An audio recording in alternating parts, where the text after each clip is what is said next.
헌법재판소 내 공방전. 동트기 전이 가장 어둡다라는 말이 있는데 윤석열 대통령에 대한 헌법재판소 판결을 앞둔 지금이 바로 그런 상황이 아닌가 싶다. 일반 시민들이 헌재 내에서 진행되는 것을 구체적으로 알기는 어렵지만 일부 언론사들, 특히 좌익 언론들을 통하여 스며 나오는 뉴스들을 보면 지금 헌재 내 8인 중 문영배임이 선정개선 정정미 사인과 중도보수로 평가받는 정영식 조한 창김복 현기명두 사인 간 치열한 법리 논쟁이 진행되고 있는 것으로 이해하면 무리가 없을 듯하다.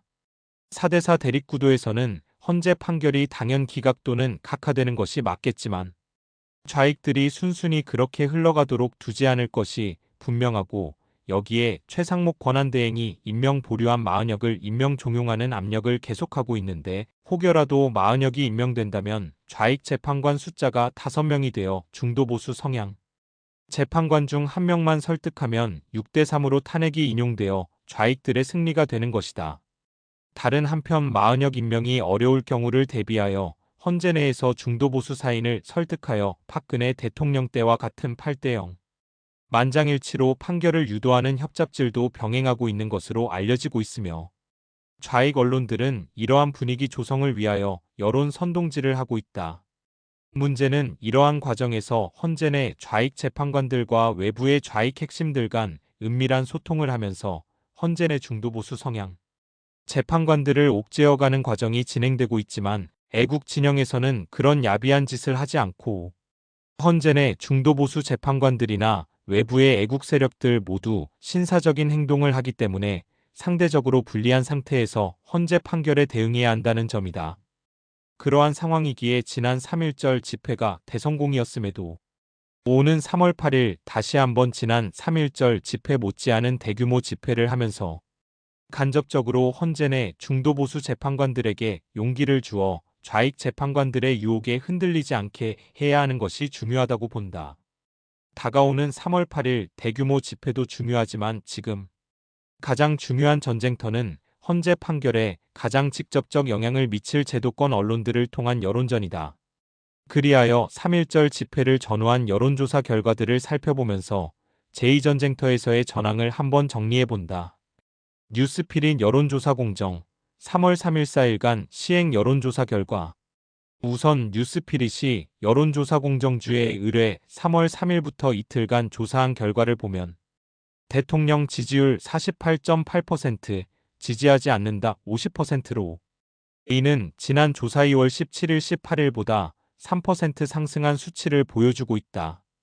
정당 지지도에서는 국민의힘 45.4%, 민주당 36.9%로 두 정당의 지지율 차이는 8.5%포인트 차이로 오차범위 밖의 우세를 보였으며 사전투표제 관련해서는 폐지 48.5%, 유지 45.8%로 2.7%포인트 오차범위 내 폐지에 무게중심이 있는데 이는 사전선거가 결국 부정선거와 연결되어 있기 때문이다.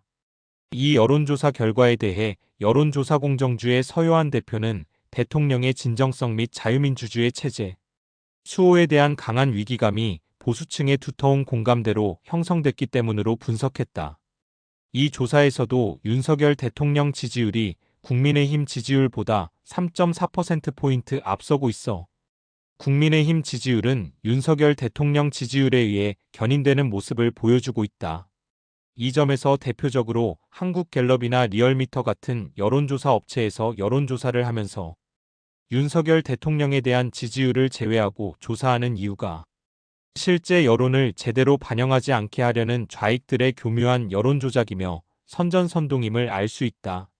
한국갤럽 2월 25에서 27일간 시행 여론조사 결과 이 대목에서 3.1절 집회 이전에 한국갤럽 여론조사를 좀 더 유심히 살펴보면 아주 흥미로운 것을 발견할 수 있다. 한국갤럽이 2월 25에서 27일간 실시한 여론조사에서 윤석열 대통령 탄핵에 대해 물은 결과 윤석열 대통령 탄핵 찬성 59%, 반대 35%였으며 직전 조사에서 탄핵 찬성 60%, 반대 34%였던 것과 비교하면 이번 조사에서 찬성이 1%포인트 하락했고 반대는 1%포인트 상승하였다고 부연 설명하고 있다. 게다가 윤 대통령 탄핵에 대해 중도층에서 찬성 70%, 정당별 지지도에서 국민의힘 36%, 민주당 38%, 나머지 5%는 의견 유보였다. 이 보도를 한 미디어는 JTBC였다. JTBC의 이 기사를 보면 윤석열 대통령 탄핵을 찬성하는 비율이 급격히 높아졌고, 특히 중도층에서 압도적으로 탄핵 찬성 비율이 높아 속말로 대세가 기울었다는 강한 느낌을 받을 수밖에 없는 내용이다.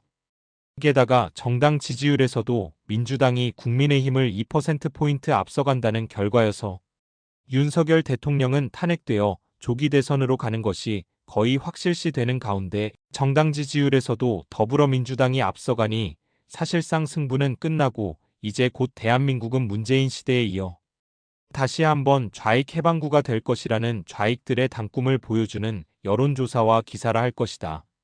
뉴시스 에이스 리서치 3월 3일 4일간 시행 여론조사 결과. 한편 같은 조사기간인 3월 3일 4일간 뉴시스 의뢰로 에이스 리서치가 조사한 결과를 보면 국민의힘은 2.6%포인트 하락하고 더불어민주당은 2.6%포인트 상승하여 국민의힘 지지율 41.1%, 더불어민주당 지지율 42.3%로 더불어민주당이 1.2%포인트 오차 범위 내에서 재역전한 여론조사 결과가 나왔다.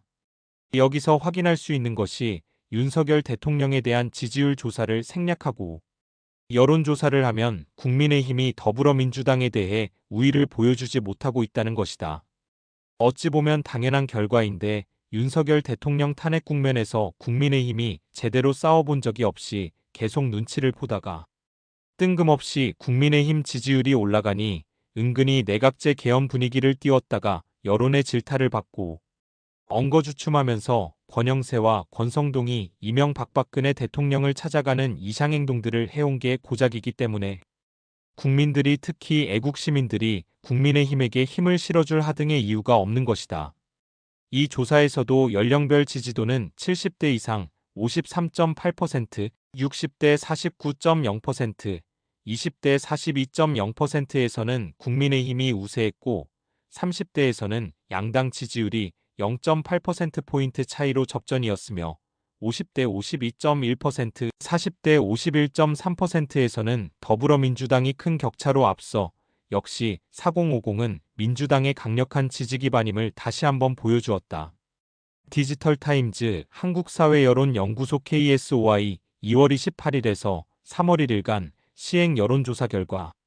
또 하나의 흥미로운 여론조사가 디지털타임즈가 한국사회여론연구소 KSOI에 의뢰하여 2월 28일에서 3월 1일간 시행한 여론조사에서 전국 정치 현안 여론조사 항목 중 장래 정치 지도자 선호도에서 더불어민주당 이재명이 42.0%로 선두였고 이어 김문수 19.7%, 한동훈 7.8%, 오세훈 7.0%, 홍준표 6.2%, 김동연 2.0%, 안철수 1.6%, 이준석 1.5% 등 순이었다.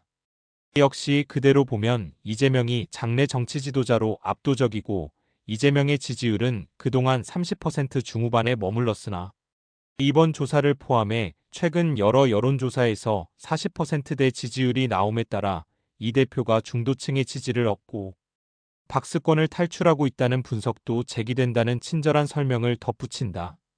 이 역시 좌익 선동 여론조사라고 생각되는데 그 이유는 다음 여론조사를 보면서 한번 생각해보면 좋겠다.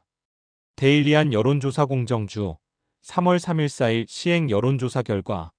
상기 디지털타임즈가 의뢰하여 한국사회여론연구소 KSOI의 여론조사 후 일주일 정도 후에 데일리한 의뢰로 여론조사 공정이 3월 3일 4일간 아주 흥미로운 조사를 했는데 그 내용은 다음과 같다. 데일리안이 젊은 세대인 2030 세대를 대상으로 특집 여론조사에서 다음 정치인 중 가장 위험한 사람은 누구라고 생각하느냐의 질문에 응답자의 42.0%가 이재명을 선택하였다. 그 다음 2위는 김문수 15.7%, 한동훈 13.7%, 오세훈 9.8%, 홍준표 6.8%, 정청래 2.9%, 김동연 1.2%, 우원식 1.0% 순이었다. 이재명을 비롯한 좌익들의 위험성은 당연한 것이지만 최근 국민의힘에서 차기 유력 대선 후보 1위를 달리고 있는 김문수 장관이 이재명 다음 위험인물로 선정된 것은 눈여겨볼 대목이지만 아마도 인지도가 높은 만큼 위험성도 있다고 판단한 결과가 아닌가 생각된다.